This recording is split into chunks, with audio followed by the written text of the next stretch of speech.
there's a button in the in WebWork which says email instructor. So that's a preferable way of dealing with problems, because that way I will know what trouble you're having with what exact problem, and so you don't have to explain what the problem is about. I can see. Okay, so there's a way to see from the inside, and that's a big advantage for me to see from the inside. Big advantage of WebWork. So just email me if you're running into trouble. In the meantime, let's quickly review what has happened last week. The biggest part was the trig substitution, which is the main challenge is algebraic. The solution, or rather the decision which substitution to carry out, is really not a big trouble. The big challenge for the time being this is the trig substitution decision-making list of 3 possibilities. But once you put on the list of techniques more than one item, then it has become a challenge, because in addition to trig substitution, there is a regular substitution that we have had, and you have to decide which one to do. And if usually you're not told what to do, so you have to decide it. And if you're not sure, then the only way will be trial and error. Okay.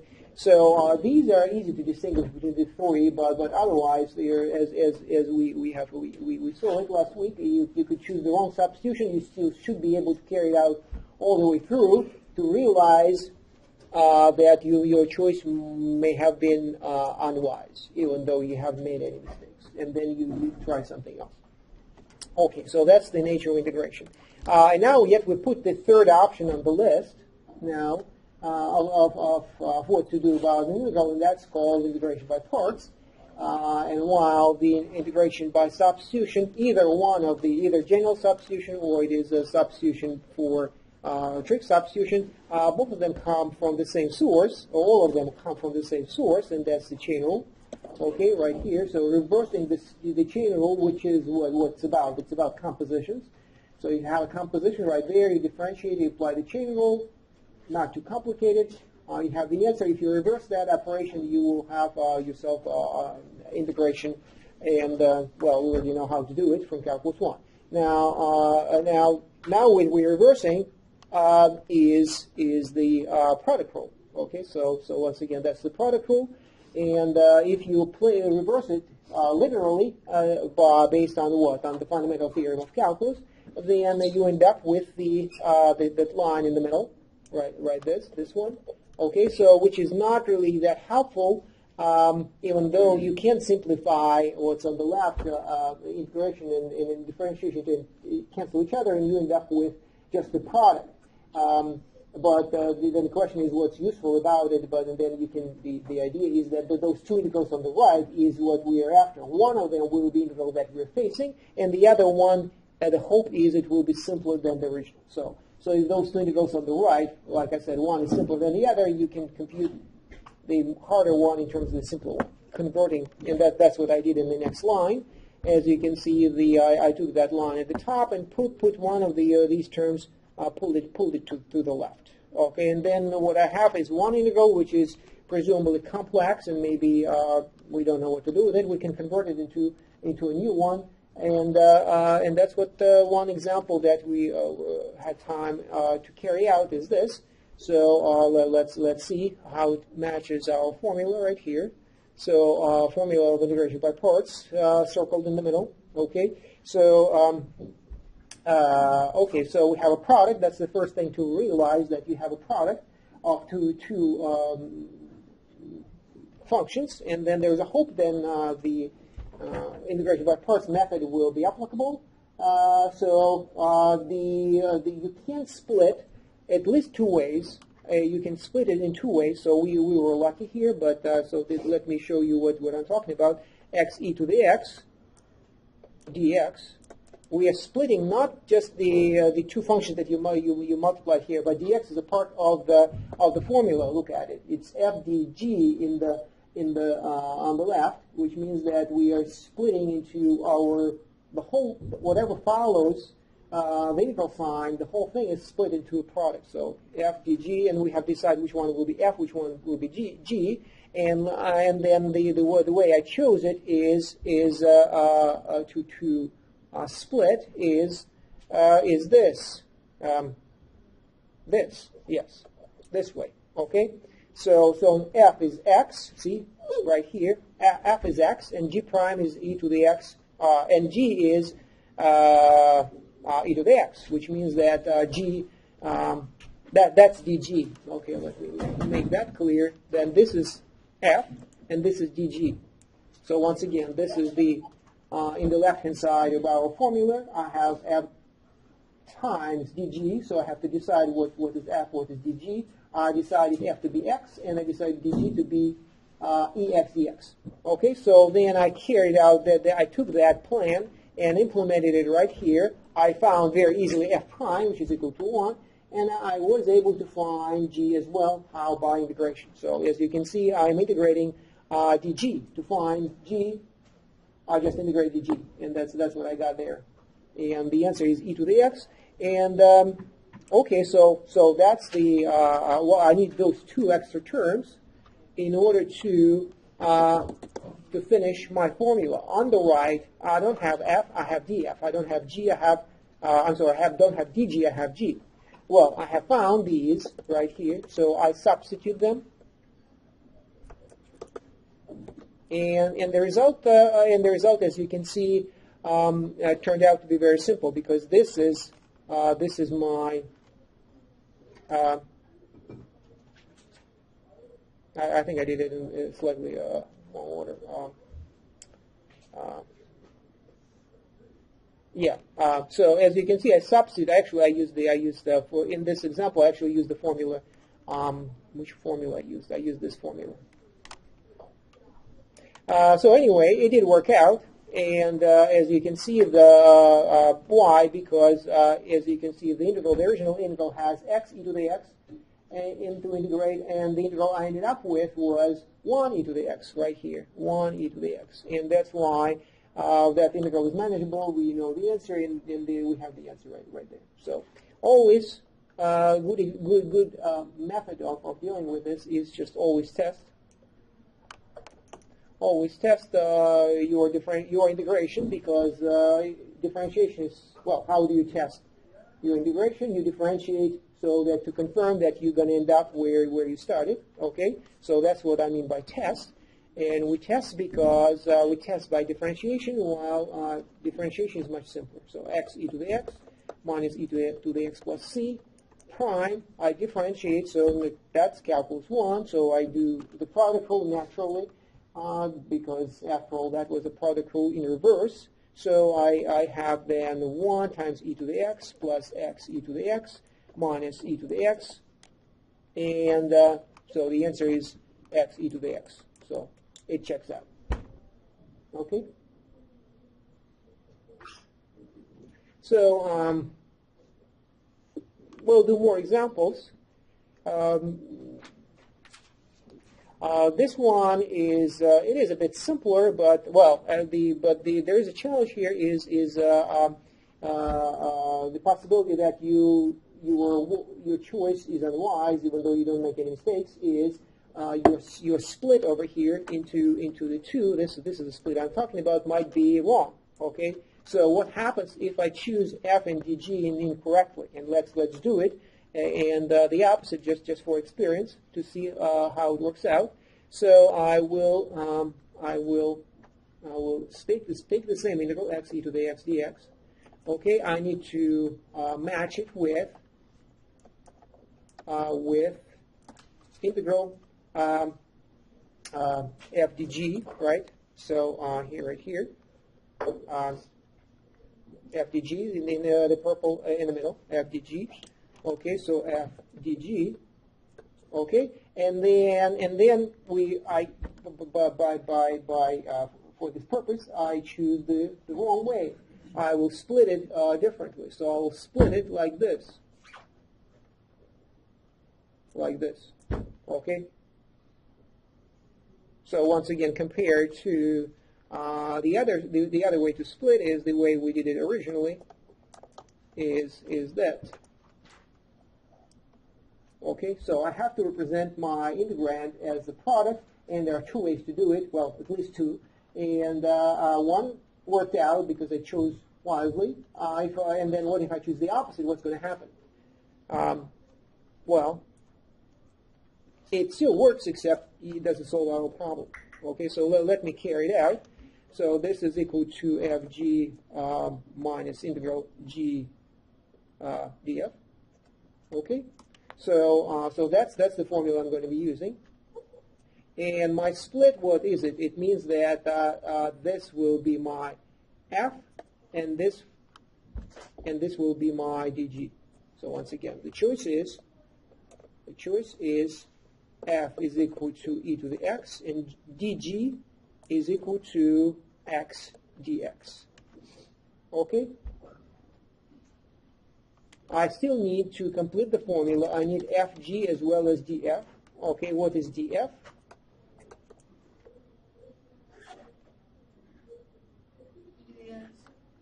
E to the x dx.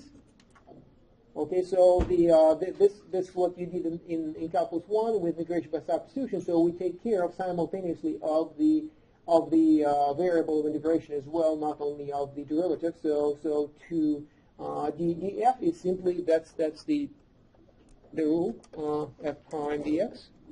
So to find df, you just differentiate the function, but then multiply it by dx. Okay, so that's the trick from integration by substitution, and we still use it because it is a substitution. Okay, and then in the meantime, if I know my dg, how do I find g? I find it by integration. So g is integral of dg. Once again, the fundamental theorem, integration and differentiation cancel each other, and so I integrate x dx. What's the answer?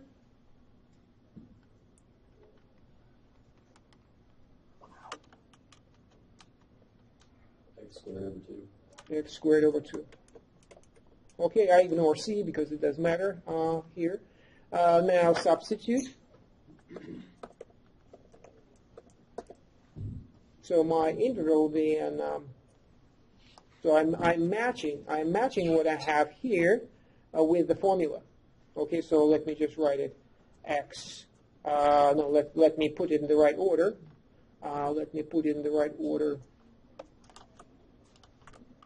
So I'm certainly integrating the same thing, ex, x dx. Okay, this is what I'm integrating, but with it's the same function naturally, but the split is this. Okay, so that's the split rather than the opposite of the split that we had. Now I substitute, so fg, where are my fg? These are my fg. E to the x times x squared over 2. So far, so good. And then, but this is integration by parts, which means that you integrate twice. Okay, we already integrated once, and now we ended up with still another integral. So what I have here is g, which is x squared over 2, times df, which is on the left, this one. Okay, and so what I have here is ex dx. Okay, so what's the conclusion?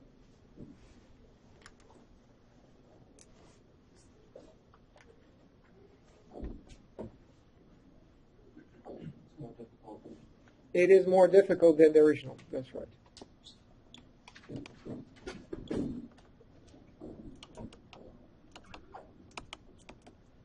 So once again, just like with substitutions that we have tried, we carry them all out through, and we are saying that two things are equal to each other. One is converted to something else. There is no mistake in that respect. However, what trial and error means that even though you make no mistake in computations, no formulas, however, the place you arrive does not get you any closer to the place where you want to be. And where you want to be a formula that you carry out the integration all the way through, so you have an explicit formula for your function. So in order to get from here to where you want to be, you're going to integrate a you would have to integrate a function that is worse than the original. Okay, so there is no progress that have been made, and so you decide that at this point the conclusion is try again. Just like previously, your substitution may have been wrong, and you choose another one. Okay, that's the trial and error. With integration by parts, the trial and error part is try a different split. So we started with the correct split. So from here is try again, meaning what? Another choice of F. What is it? FDG. F and DG. Okay, so our choice of FDG was this, but there is an alternative choice of FDG, which was the opposite, and though that one was in fact correct. So same function, but it is the correct way to do it is x e to the x dx. So that's the correct split. Not the correct split. The y is choice. So this is the other split. Look at it. It's exactly the same expression, but we just the choice of f and dg was the opposite, and that one works out. This one works out. Okay. So that is the part about integration that is the most challenging because you were bound early on to pick wrong tools or wrong directions to pursue or methods to pursue, and then you might fail even though nothing but the initial step is wrong with that computation. So you have to go all the way back and start over. Okay. So this problem has been solved even though you tried and failed, but then you go back, choose the right split, okay, and then as you can see works out, because as you can see what we just faced a minute ago, the power of x went up, and that was a bad thing. But as you can see here, the power went down from x e to the x. It went down to 1. That's the power down from x to power. This is pretty much x to the power of 0.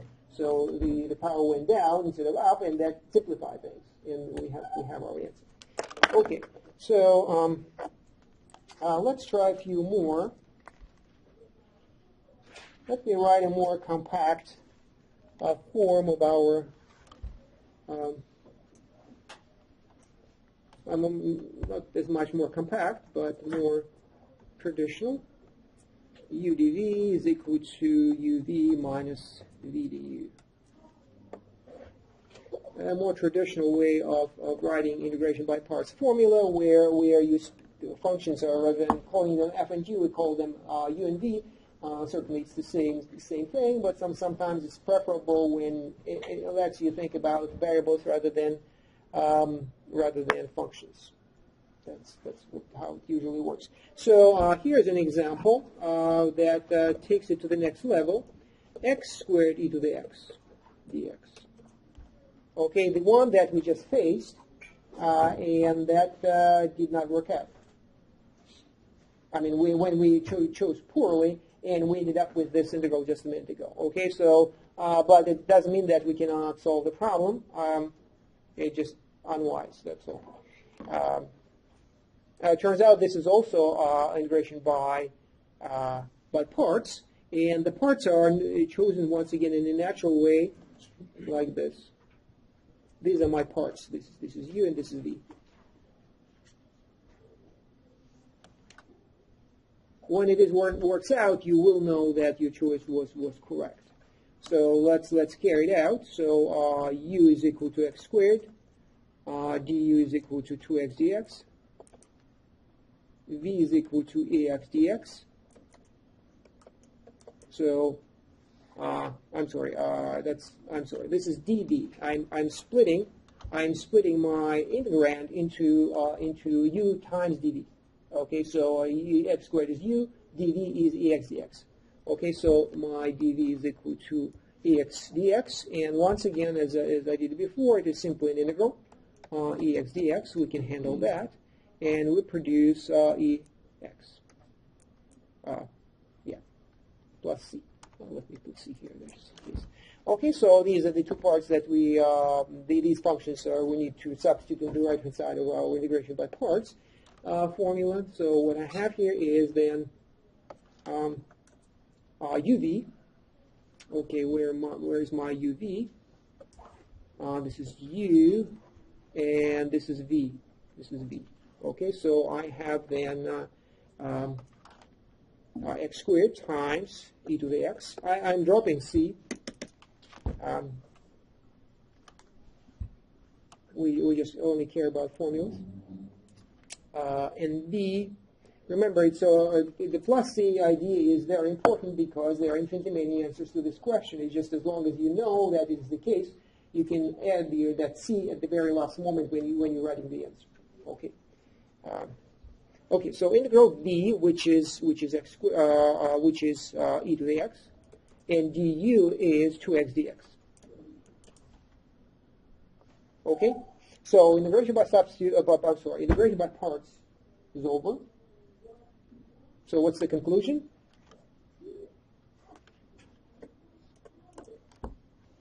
So what do we see here?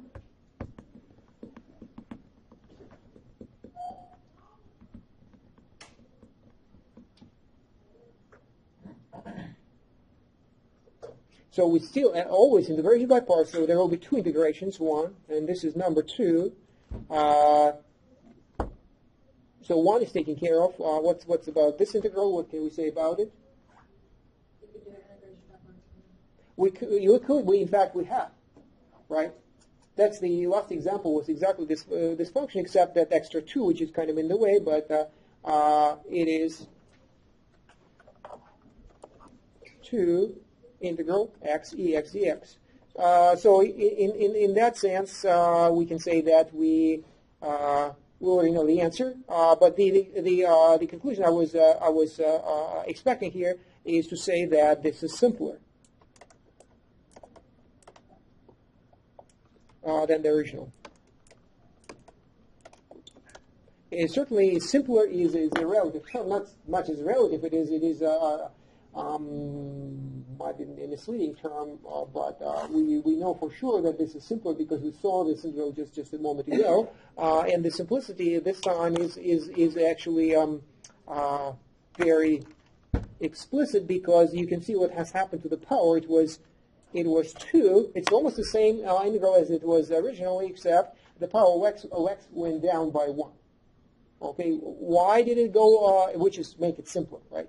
Why did it go down by 1? That is actually the result of our differentiation. So this was 2 over here, and we did differentiation, and the differentiation, and the result was that this second degree went down to first degree. Okay, so that reducing things powers down simplifies things, and the integrals with a few lower powers might be simpler. So this appears to be simpler, and then we just remembered that we did this exact integral a few minutes ago, and so we just substitute.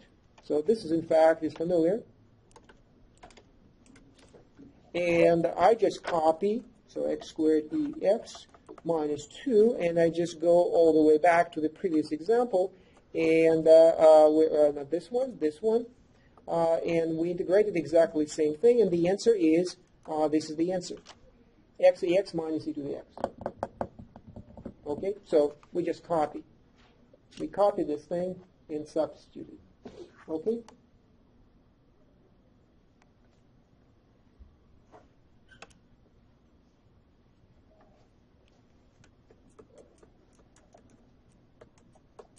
Okay, and then you can actually, once again, I'm stopping here, and then I could just, there's a last step,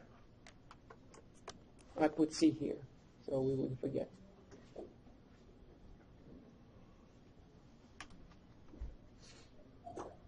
Okay, so I'm not going to verify it, but you should, especially if you're doing it online. Then before you enter your answer, there are 5 tries. It's a lot, but still it might be a good idea to verify your answer with differentiation, which is way simpler.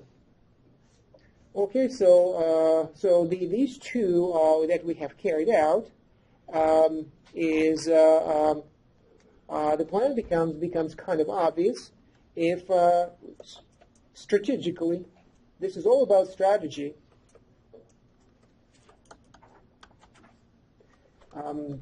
Even if you have a formula and you know how to use it, it's still strategy is to choose the right formula. So that's the challenge. So suppose if we have a power of x not equal to 2 anymore, but it's equal to 100.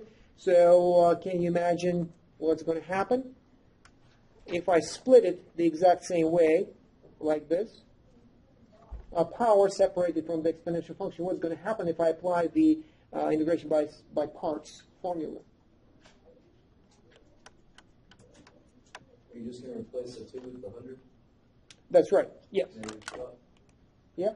What's going to happen?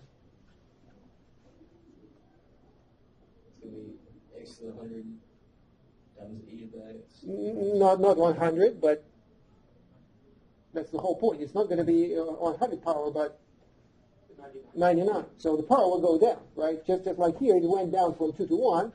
If your power is 100, it will go down to 99.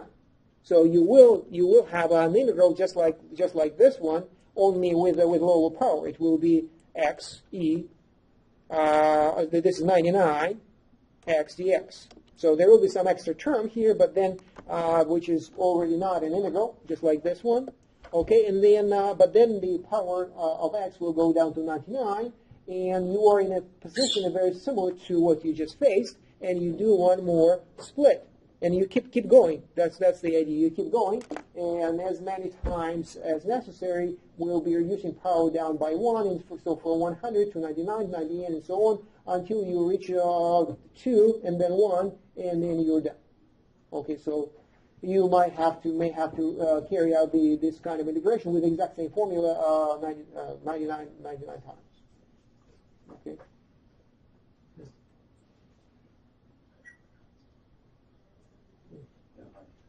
I interject it. Go ahead. Yeah. It's too complicated like this.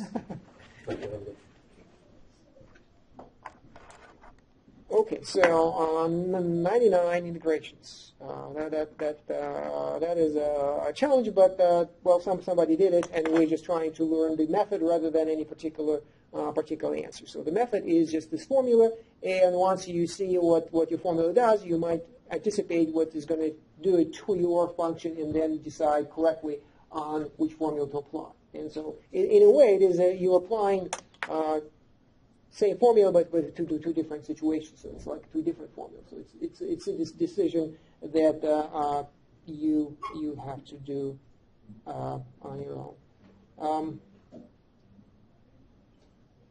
Well, another example of a similar nature is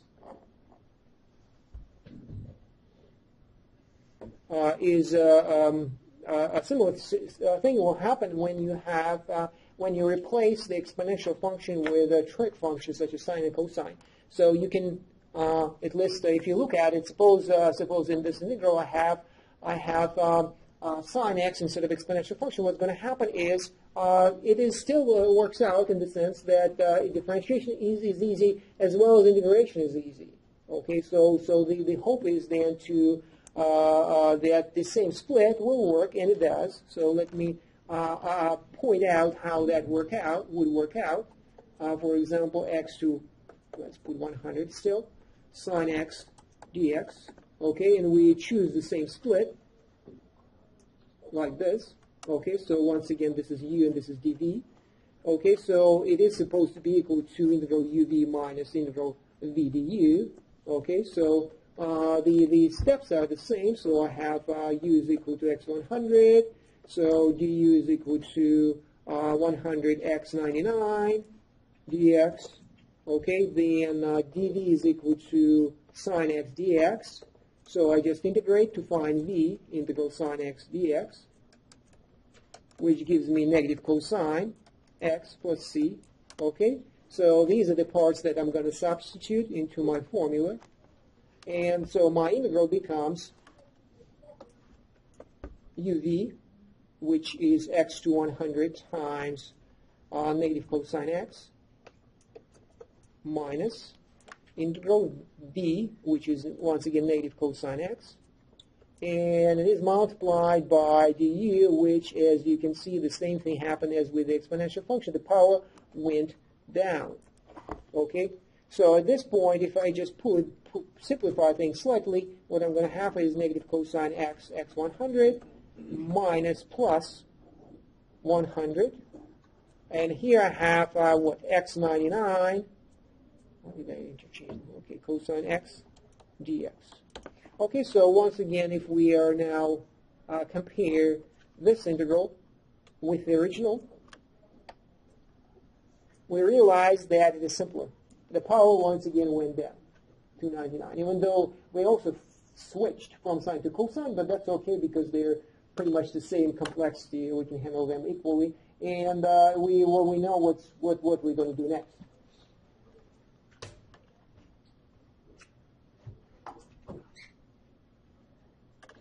What are we going to do with this one?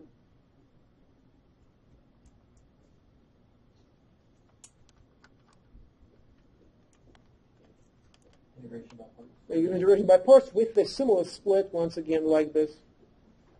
And what's going to happen once you carry out integration by parts, the power will go down from 99 to 98, and the cosine will be flipped to sine again, and they will be flipping every time you carry out this integration. Sine becomes cosine, cosine sine, and so if you carry out this 100 times, then you have 100 terms to begin with, so that part will appear every time. Every time you integrate this, it will produce more terms, and it will produce one term plus an integral, and the power will be reduced down by 1 every time, and so you will have a bunch of terms just like that in the beginning, except it will be the power of x will go down to 99, 98, 97, so it will be like 100 terms, and that will be the answer. So the idea is reducing a problem to a simpler problem, and it has worked out.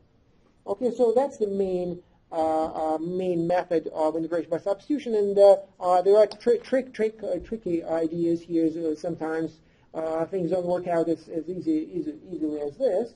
But generally, that's the main idea, and it works often enough in order to be useful. Okay.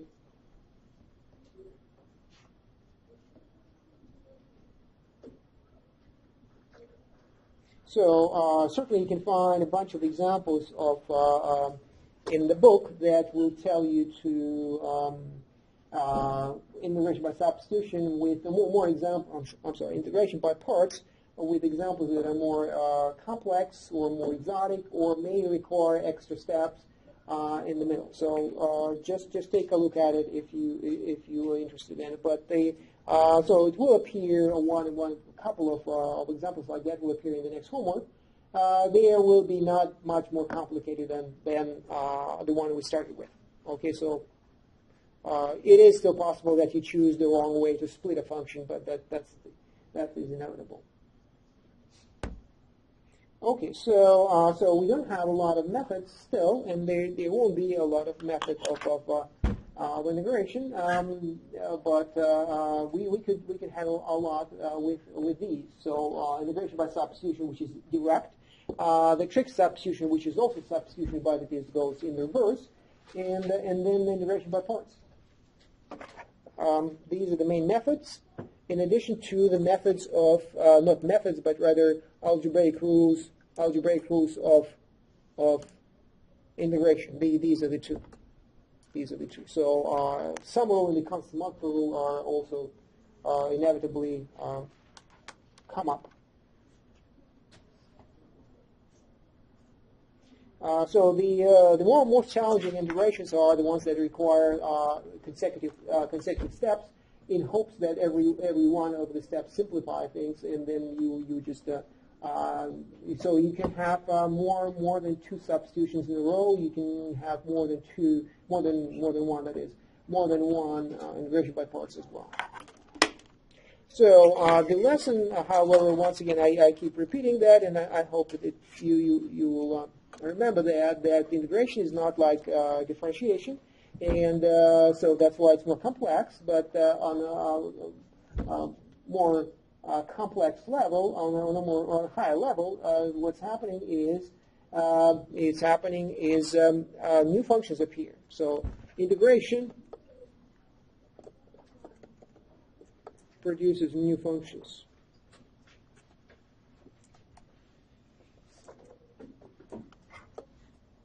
So you can certainly say that differentiation so does too, but let's look at this. So differentiation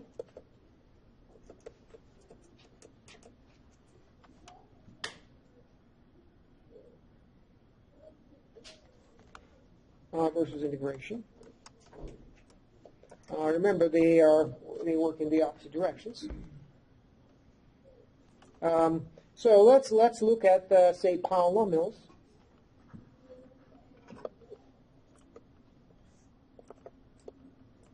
What can you say about differentiation of polynomials?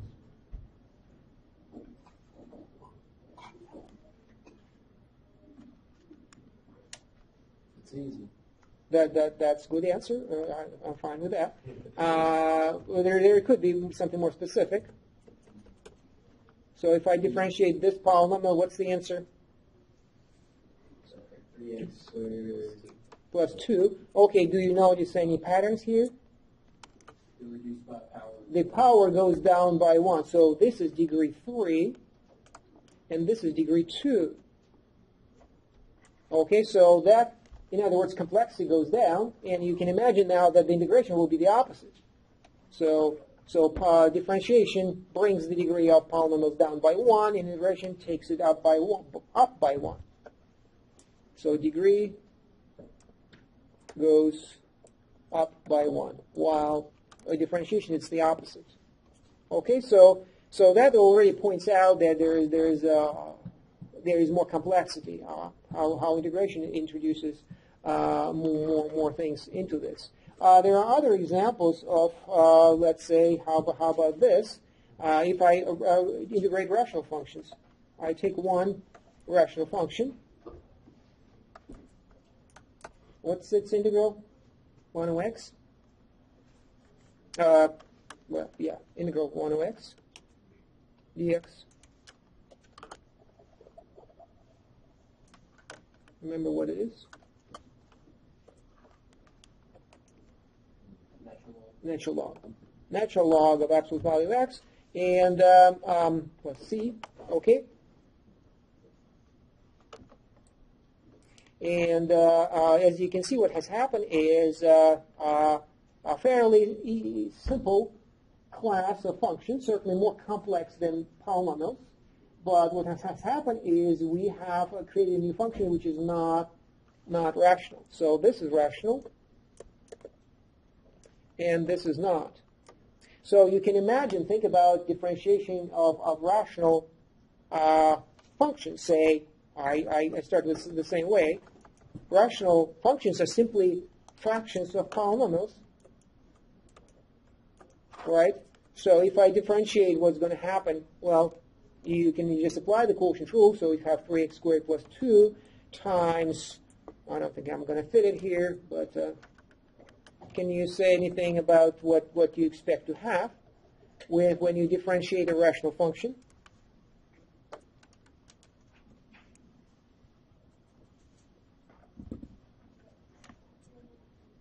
I differentiate it is a ratio of two polynomials. Okay, so I apply the quotient rule. And I have, as I said, 3x squared plus 2 times x fourth minus 5 minus x cubed plus 2x minus 1. Looks complicated, but the good news is, what's the good news?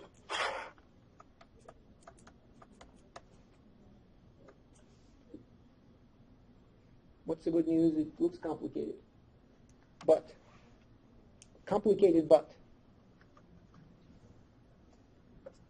Well, if you differentiate a polynomial, you still have a polynomial. You differentiate a rational function, it's still a rational function. Look at this. This is still rational. Okay, so if you take all rational numbers and start differentiating, you will not leave the realm of rational functions, just like with polynomials. So if you say, this is the complexity I'm prepared to handle today, only rational numbers, and I start differentiating. And I'm still, well, every time I will be getting a new rational function. It might look more complicated than the original, but it still will be a rational function. Okay? If we go to integration, you can see what has happened. We started with a rational function, but then we ended up with a function which is not rational. All of a sudden, we have created the logarithm which we may have never known before until that moment, and suddenly we created a function that is entirely of a different nature, and certainly that tells you what's happening to integration, how it takes you outside of the realm of rational functions. So you can imagine that, say, well, this is differentiation. So we have all these rational numbers, and so we start differentiating. We're still staying inside. But if we start trying integrating, so this is integral, and we're suddenly outside of the safe realm of simple functions. Okay? So that applies to all classes of functions as well. So, for example, suppose I decided now that I don't want to limit myself to rational number of functions only. I will add exponential functions as well, and the logarithm. Well, then you hope then you start integrating, and then I will be still within the safe realm of complexity that I can handle. Once again, it's not gonna happen. No matter how you limit yourself, how large is the class of functions that you're prepared to handle, your integration will always take you outside eventually. Okay, so some of the integration might still produce a function of the same complexity, but at some point, well, it's not going to be the case anymore, and some of the integrals will be more complicated. Take this another example. Integral of 1 over 1 minus x squared. That's we just saw it recently. The answer is arc sine. And so in other words, what I have on the left is called an algebraic function. So this is algebraic. So and then all of a sudden we have created from out of nothing trigonometric functions. Okay. So and then you can. So the point is that you can expand and expand and expand, make it bigger like this, hoping then we are fine now. But then unfortunately there will be more integration, and once again it is the class of functions will be still too small. And integration will always take you outside of the realm. So you will be making up new and new functions. That's how you can think about what's happening.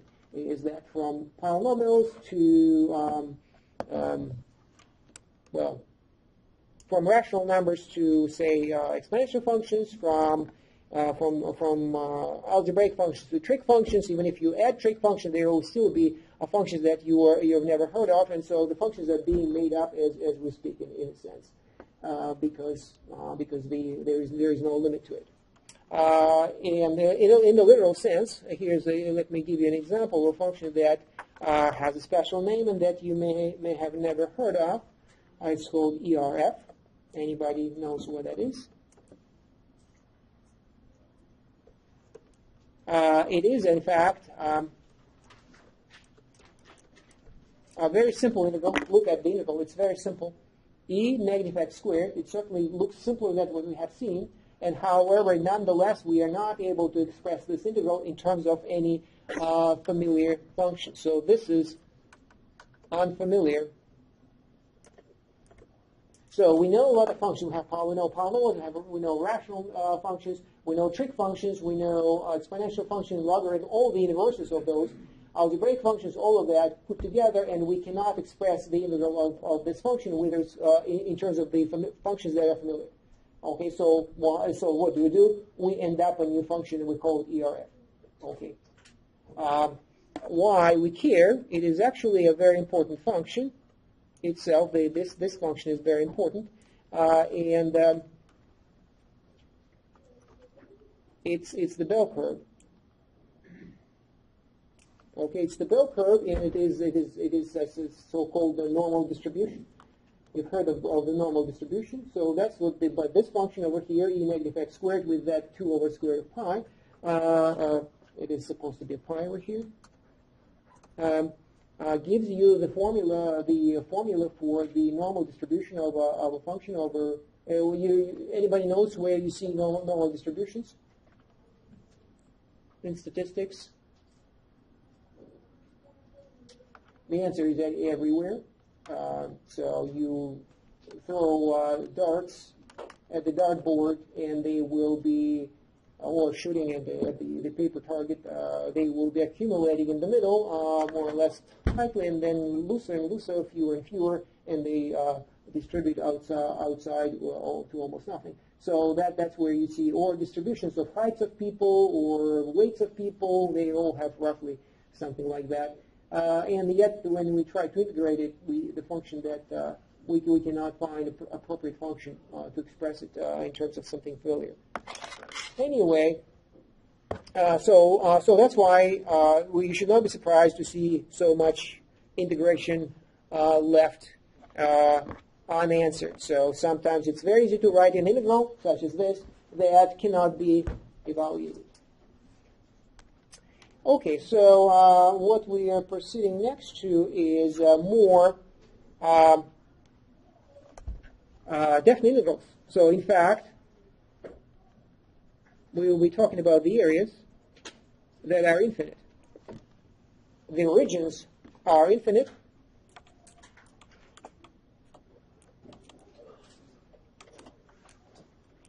But the area is not. Okay, so that's an example. So it continues on to the left and to the right to infinity, and yet the total area underneath is not infinite. So that's what we're going to talk about. All right.